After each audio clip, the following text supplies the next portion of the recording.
নমস্কাৰ, লহৰ কৃষ্ণলৈ স্বাগতম জনাই আজি ভাৰতীয় সংস্কৃত পৰিচয় হওঁ পঞ্চম শ্ৰেণীৰ মংগলাচৰণম পাঠটি আগবঢ়া হৈছে। দেৱতাসকলৰ ভিতৰত শ্ৰেষ্ঠ দেৱতা বুলি গণেশকেই মনা হয়। সেয়ে সকলো পূজাৰ ক্ষেত্ৰত বিদ্যাই হওক বা অন্য যাগযজ্ঞই হওক প্ৰথম গণেশকেই পূজা কৰা হয়, যিহেতু গণেশ শ্ৰেষ্ঠ দেৱতা। বিদ্যাৰম্ভে শ্ৰী গণেশং ভক্তিযুক্তা স্মৰাম্যহম, অৰ্থাৎ মই পঢ়াৰ সময়ত ভক্তিৰে শ্ৰী গণেশক স্মৰণ কৰোঁ।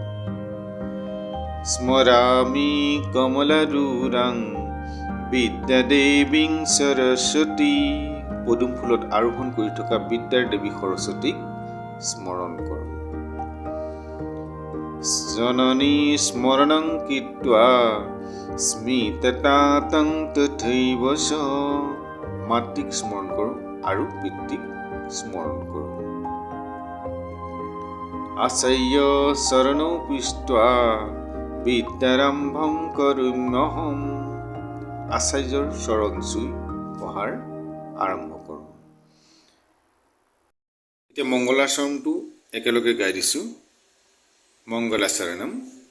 বিদ্যাৰম্ভে শ্ৰী গণেশং ভক্তিযুক্তঃ স্মৰাম্যহম, স্মৰামি কমলাৰুৰাং বিদ্যাদেৱীং সৰস্বতীং, স্মৰণং কৃত্বা স্মিততাতং তথৈব চ, আচাৰ্য চৰণৌ পৃষ্ঠা বিদ্যাৰম্ভং কৰোম্যহম। পাছৰ বাক্যখিনিৰ অৰ্থসমূহ লিখি দিয়া হৈছে, তোমালোকে ভালদৰে চাই যাব। তেতিয়াও আৰম্ভ মংগলাচৰণ বা প্ৰথমে মংগলাচৰণ কৰোঁ, তেনেধৰণে গোটেইখিনি পঠিয়াই লেখা হৈছে আৰু এইটো দিয়া হৈছে।